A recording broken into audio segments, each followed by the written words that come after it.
خدا کی قسم ایک روز تم پر موت طاری ہو جائے گی جیسے کہ روزانہ رات کو سو جاتے ہو.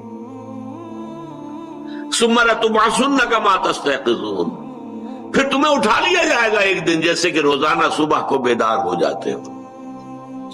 ثم لتحسبن بما تعملون، پھر تمہارا محاسبہ ہوگا، حساب کتاب ہوگا جو عمل تم کر رہے ہو اس وقت.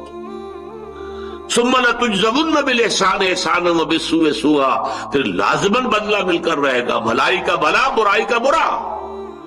وَإِنَّهَا لَجَنَّةٌ أَبَدًا أَوْ لَنَارٌ أَبَدًا، اور وہ بدلہ کیا ہے؟ یا جنت ہے ہمیشہ ہمیشہ کے لیے، اور یا پھر آگ ہے ہمیشہ ہمیشہ کے لیے. اس آگ سے بچنے کے لیے اب یہاں دعا آئی، سبحانک فقنا عذاب النار، پروردگار ہمیں اس آگ کے عذاب سے بچائی.